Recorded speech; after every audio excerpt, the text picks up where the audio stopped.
ಓಂ ಬ್ರಹ್ಮದೇವಾಯ ನಮಃ. ಪೂಜ್ಯಾಯ ರಾಘವೇಂದ್ರಾಯ ಸತ್ಯಧರ್ಮರತಾಯ ಭೈತಾಂ ಕಲ್ಪವೃಕ್ಷಾಂ ಕಾಮಧೇನು ಶ್ರೀಮನ್ನಾರಾಯಣ ಮಹಾಲಕ್ಷ್ಮೀ ನಮಸ್ತೆ. ಅರಿವು ಕ್ಷಣದ ಗುರುಗೂ ಕ್ಷಣದ ವಾಗ್ದೇವಿ ಸರಸ್ವತಿ ಕೂಡ ಕ್ಷಣದ. ನಂಬರ್ ಅಂದ್ರೆ ನಾನು ಅಂದ್ರೆ ನಂಬರ್ಸ್ ಹೇಳ್ತೀನಂತ ಆಗುತ್ತೆ ಅಂತ ಹೇಳ್ತೀನಿ. ಅಭಿಮಾನಿದೇವ್ರಿಗೆ ಗೊತ್ತು.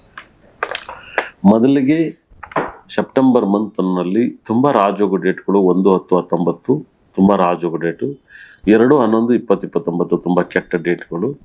3-12-21-30 ತುಂಬ ರಾಜಯೋಗ ನಂಬರ್ಸು. 5-14-23 ತುಂಬ ರಾಜಯೋಗ ನಂಬರ್ಸು. 4-13-22-31 ಅದು ಕೂಡ ಓಕೆ. 6-15-24 ಸಿಕ್ಕಾಪಟ್ಟ ರಾಜಯೋಗ ಡೇಟು.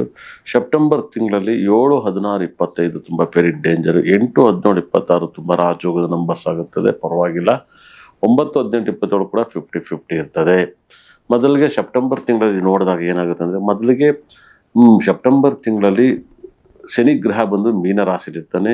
ಗುರುಗ್ರಹ ಬಂದು ಭಾಳ ವಿಶೇಷವಾಗಿ ಗುರು ಕೂಡ ನಿಮಗೆ ಮಿಥುನ ರಾಶಿಲಿರ್ತಾನೆ. ಆದರೆ ಶುಕ್ರ ಗ್ರಹ ಭಾಳ ವಿಶೇಷವಾದಂಥ ಒಂದು ಶುಕ್ರ ಗ್ರಹ ಏನು ಮಾಡ್ತಾನಪ್ಪ ಅಂದರೆ ಕಟಕ ರಾಶಿ ಮತ್ತು ಸಿಂಹ ರಾಶಿಲಿ ಸಂಚಾರವನ್ನು ಮಾಡ್ತಾನೆ. ಕೇತು ಸಿಂಹ ರಾಶಿಲಿ ಇರ್ತಾನೆ. ಅದೇ ರೀತಿ ಸೂರ್ಯ ಗ್ರಹ ಭಾಳ ವಿಶೇಷವಾಗಿ ಸೂರ್ಯ ಮತ್ತು ಬುಧ ಗ್ರಹ ಸಿಂಹ ಮತ್ತು ಕನ್ಯಾ ರಾಶಿಲಿ ಸಂಚಾರವನ್ನು ಮಾಡ್ತಾರೆ.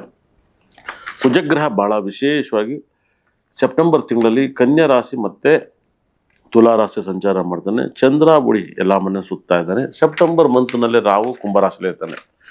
ಇವಾಗ ಸೆಪ್ಟೆಂಬರ್ ಮಂತ್ನಲ್ಲಿ ಮೇಷರಾಶಿ ಬಗ್ಗೆ ಭಾಳ ವಿಶೇಷವಾದಂಥ ಒಂದು ಫಲವನ್ನು ಮಾತಾಡೋಕ್ಕಿಂತ ಮುಂಚೆ, ಮೇಷರಾಶಿಗೆ ವೃಷಭ ರಾಶಿ, ಮಿಥುನ ರಾಶಿ, ಕಟಕ ರಾಶಿ, ಸಿಂಹ ರಾಶಿ, ಕನ್ಯಾ ರಾಶಿ, ತುಲಾ ರಾಶಿ, ವೃಶ್ಚಿಕ ರಾಶಿ, ಧನುಸು ರಾಶಿಗೆ, ಮಕರ, ಕುಂಭ, ಮೀನ ರಾಶಿಗೆ ಹೇಳಬೇಕಾಗದಂಥ ವಿಷಯವನ್ನು ನಾನು ಹೇಳ್ತಾ ಹೋಗ್ತೀನಿ.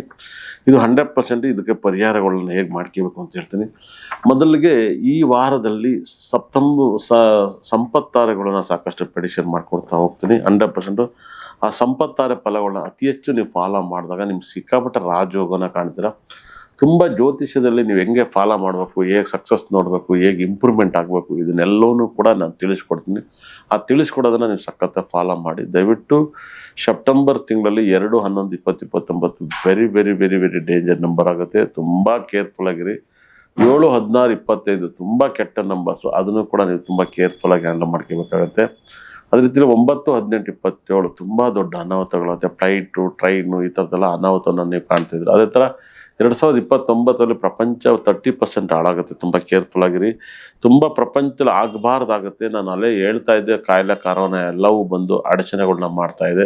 ಸಾಕಷ್ಟು ಪ್ರಾಬ್ಲಮಿಂದ ನೀವು ಆಚೆ ಬರ್ಬೇಕಂದ್ರೆ ನಮ್ಮ ರಾಶಿ ಫಲಗಳನ್ನ ಸಾಕಷ್ಟು ನೋಡ್ತಾ ಹೋಗಿ. ಈ ರಾಶಿ ಫಲದಿಂದ ನಿಮಗೆ ಸಿಕ್ಕಾಪಟ್ಟೆ ಎನರ್ಜಿ ತರುವಂಥ ದಿನಗಳನ್ನ ನಾನು ಹೇಳ್ತಾ ಹೋಗ್ತೀನಿ. ದಿನದಲ್ಲಿ ಅದ್ಭುತವಾದ ದಿನವನ್ನು ನಾನು ಹೇಳ್ತಾ ಹೋಗ್ತೀನಿ. ಮಿಸ್ ಇಲ್ದಲೇ ನೀವು ಕಾರ್ಯಕ್ರಮ ನೋಡಿದಾಗ ನಿಮಗೆ ಎಲ್ಲ ಫಲನೂ ಸಿಗುತ್ತೆ. ಧನ್ಯವಾದಗಳು. ಒಳ್ಳೆಯದಾಗಿ. ಕುಂಭರಾಶಿಗೆ ರಾಹು ಸೆಪ್ಟೆಂಬರ್ ಮಂತಲ್ಲಿ ರಾಹು ಇರೋದ್ರಿಂದ ರಾಹುನ ಅತಿ ಹೆಚ್ಚು ಆರಾಧನೆ ಮಾಡಿದ್ರೆ ನಿಮಗೆ ಸಕಲ ಸಂಪತ್ ಐಶ್ವರ್ಯವನ್ನು ಕೊಡ್ತಾನೆ. ಯಾಕಂದರೆ ರಾಹು ಗುರು ನಕ್ಷತ್ರದಲ್ಲಿ ಕೂತ್ಕೊಂಡ್ರೆ, ಪುನರ್ವಸು ಪೂರ್ವಭಾದ ನಕ್ಷತ್ರದಲ್ಲಿ ಕೂತಿದ್ದಾನೆ.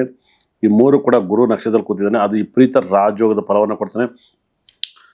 ಗುರು ಕೂಡ ಗುರು ನಕ್ಷತ್ರದಲ್ಲಿ ಕೂತಿದ್ದಾನೆ. ಅದು ವಿಪರೀತ ರಾಜಯೋಗವನ್ನು ಕೊಡ್ತಾನೆ. ಬಹಳ ರಾಜಯೋಗನ ಕೊಡ್ತಾನೆ. ಗುರು ನಕ್ಷತ್ರದಲ್ಲಿ ಕೂತ್ಕೊಂಡು ರಾಹು ನಕ್ಷತ್ರ ಕೂತ್ಕೊಂಡ್ರೆ ನಿಮ್ಮ ಜನ್ಮದಲ್ಲಿ ನೀವು ಪುಣ್ಯ ಮಾಡಿರ ಅಂತ ಹೇಳುತ್ತೆ. ಕೇತು ಗ್ರಹನ ಕೂಡ ಪುಬ್ಬ ನಕ್ಷತ್ರ ಕೂತಿರೋದ್ರಿಂದ ಬಹಳ ಒಂದು ಶುಭ ಫಲವನ್ನು ಕೊಡ್ತಾನೆ. ನೀವು ಕುಂಭರಾಶಿಯವರಿಗೆ ಸೆಪ್ಟೆಂಬರ್ ತಿಂಗಳಲ್ಲಿ ನಿಮ್ಮ ಏನಾರು ಒಂದು ಪ್ರಾಬ್ಲಮ್ ಕ್ಲಿಯರ್ ಆಗಿ ಮಾಡ್ಬೋದು. ನಿಮಗೆ ಏನಾರು ಆಸ್ತಿ ವಿಚಾರ ಮತ್ತೊಂದು ಎಲ್ಲವನ್ನೂ ಕೂಡ ಕ್ಲಿಯರ್ ಮಾಡ್ಬೋದು. ಯಾಕಂದರೆ ಕುಂಭ ರಾಶಿಗೆ ಪೂರ್ಯ ಪುಣ್ಯ ಸ್ಥಾನಕ್ಕೆ ಕುಜಗ್ರಹ ಬರ್ತಾನೆ. ಆದರೆ ನಿಮ್ಮ ಜೀವನ ಪಾವನ ಆಗುತ್ತೆ. 15ನೇ ತಾರೀಕು ಮೇಲಿಂದ ನಿಮ್ಮ ಜೀವನ ಮುಟ್ಟಿದ್ದೆಲ್ಲವೂ ಕೂಡ ಚಿನ್ನ ಆಗುತ್ತೆ. ಸಪ್ತಮ ಸ್ಥಾನಕ್ಕೆ ಶುಕ್ರನ ಜೊತೆಗೆ ಕೇತು ಗ್ರಹ ಬರೋದು ವಿಪರೀತ ರಾಜಯೋಗದ ಒಂದು ಫಲವನ್ನು ಕೊಡ್ತಾ ಹೋಗ್ತಾನೆ.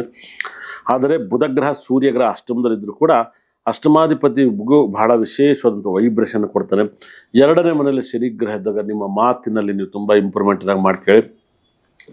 ಇಲ್ಲಿವರೆಗೂ ಕೂಡ ಈ ವರ್ಷ ನಿಮಗೆ ಶನಿ ಕುಂಭರಾಶಿಯವರಿಗೆ ಜನ ಒಳ್ಳೆಯವರ, ಕೆಟ್ಟವರ, ದರಿದ್ರಗಳ, ಒಳ್ಳೆಯವರ ಪರಿಚಯ ಮಾಡಿರ್ತಾನೆ. 100% ನಿಮಗೆ ಎಷ್ಟು ಜನ ಮೋಸ ಮಾಡೋಗಿರೋ ಎಲ್ಲವೂ ಕೂಡ ನಿಮ್ಗೆ ಅರ್ಥ ಆಗಿರುತ್ತೆ. ಈ ಒಂದು ಸೆಪ್ಟೆಂಬರ್ ತಿಂಗಳಲ್ಲಿ ಕುಂಭರಾಶಿಯವರಿಗೆ ಭಯಂಕರವಾದ ಒಂದು ರಾಜಯೋಗವನ್ನು ಕೊಡ್ತಾನೆ. ನೀವು ಈ ವರ್ಷ ಮುಟ್ಟಿದ್ದೆಲ್ಲ ಚಿನ್ನ ಅಂತ ಹೇಳ್ತಿದ್ದೆ. ಈ ಚಿನ್ನವನ್ನು ನೀವು ಮುಟ್ಟಿ ಅಷ್ಟ ಐಶ್ವರ್ಯವನ್ನು ನೀವು ಸಕಲ ಸಂಪತ್ತನ್ನು ಸಂಪಾದನೆ ಮಾಡ್ಕೊಳ್ಳಿ. ಯಾಕಂದರೆ ರಾಹು ಗುರು ನಕ್ಷತ್ರದಲ್ಲಿ ಕೂತಿರೋದು, ಗುರು ನಕ್ಷತ್ರದಲ್ಲಿ ಕೂತ್ಕೊಂಡಿರೋದು ವಿಪರೀತ ರಾಜಯೋಗದ ಫಲವನ್ನು ಕೊಡ್ತಾನೆ. ಇದಕ್ಕೆ ನೀವು ಮಾಡಬೇಕಾದ್ರೆ ಒಂದಿಷ್ಟೇ, ನಿಮ್ಮ ಕೈಲಿ ಆದರೆ ಒಂದು ಸರಿಗೆ ಭಾಳ ವೈದ್ಯನಾಥೇಶ್ವರನ್ ಟೆಂಪಲ್ಗೆ ಹೊರಟ್ಬರಿ, ನಿಮಗೆ ಭೂಮಿ ಪ್ರಾಪರ್ಟಿ ಏನೇ ಇದ್ರೂ ಕೂಡ ಭಾಳ ಕ್ಲಿಯರ್ ಆಗುತ್ತೆ. ಅದೇ ರೀತಿಯಲ್ಲಿ ನಿಮ್ಮ ಲೈಫಲ್ಲಿ ಒಂದು ಕಾನೂನಿಗೆ ಸಂಬಂಧಪಟ್ಟಂಥ ಏನಾದ್ರು ದೋಷ ಇದ್ರೆ ಸೂರ್ಯನಾರಾಯಣ ಟೆಂಪಲ್ಗೆ ಹೋಗಿ. ಹೆಲ್ತ್ ಪ್ರಾಬ್ಲಮ್ಮು, ಸ್ಕಿನ್ ಪ್ರಾಬ್ಲಮ್ಮು, ನರದ ಪ್ರಾಬ್ಲಮ್ ಇದೆ, ಬುಧ ಗ್ರಹದ ಟೆಂಪಲ್ಗೆ ಹೋಗಿ. ಯೋಗಕ್ಕೋಸ್ಕರ ಶುಕ್ರ ಗ್ರಹನ ಮತ್ತು ಪಿಳ್ಳಿಯಾರ್ಪಟ್ಟಿ ಗಣಪತಿನ ಮತ್ತು ಭಾಳ ವಿಶೇಷ ಕೀಳೆಂಪೆಳಂಬೂರು ಕೇತು ಗ್ರಹನ ದರ್ಶನ ಮಾಡಿ.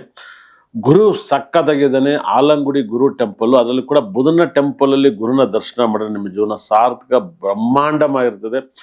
ಕುಂಭರಾಶಿಯವರಿಗೆ ಶನಿ 2ನೇ ಮನೆಯಲ್ಲಿದ್ದಾಗ ನೀವು ಗಾಡಿ, ವಾಹನ, ಮೊಬೈಲ್ ಏನಾದ್ರು ತಗೊಂಡಿರ್ತೀರ, ಇಲ್ಲ ಇನ್ನೊಂದು ತಗೋಬೇಕು ಅಂತ ಹೇಳ್ತೀರ, ನಿಮ್ಮ ಲೈಫಲ್ಲಿ ಸಿಸ್ಟಮು, ಲ್ಯಾಪ್ಟಾಪ್ ಏನಾದ್ರು ಒಂದು ಐಟಮ್ನ ನೀವು ತಗೋತೀರ, ನಿಮ್ಮ ಲೈಫಲ್ಲಿ ತುಂಬ ತುಂಬ ಒಳ್ಳೆಯದಾಗುತ್ತೆ.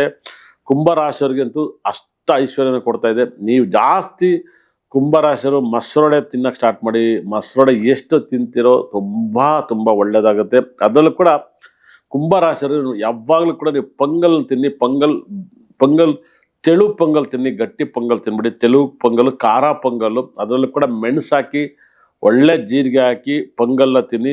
ನಿಮ್ಮ ಜೀವನ ಪಾವನ ಆಗುತ್ತೆ. ಡ್ರೈವಿಂಗಲ್ಲಿ ನೀವು ತುಂಬ ಸಕ್ಸಸ್ಸನ್ನು ಕಾಣ್ತೀರಾ. Driver, car driver, auto driver ಓಡಿಸ್ತಾ ಇದ್ದರು, ಟೂ ವೀಲರ್, ಓಲೋ, ಕ್ಯಾಬ್ ಓಡಿಸೋರು ಎಲ್ಲರೂ ಕೂಡ ಪಾಸಿಟಿವ್ನ ಅನುಭವಿಸ್ತಾ ಹೋಗ್ತೀರಾ. ತುಂಬ ಪಾಸಿಟಿವ್ನ ನೀವು ಅನುಭವಿಸೋದ್ರಿಂದ ನೀವು ಒಂದೇ ಒಂದು ಯಾರೆಲ್ಲ ರಾಹುನ ಆರಾಧಿಸ್ತಾರೋ ನಿಮ್ಮ ಪುಣ್ಯ ಬರುತ್ತೆ. ಕುಂಭರಾಶಿ ಮುಟ್ಟಿದ್ದೆಲ್ಲ ಚಿನ್ನ ಅಷ್ಟೈಶ್ವರ್ಯ ಕೊಟ್ಟು ಕಾಪಾಡಲಿ ಕುಂಭರಾಶಿಗೆ.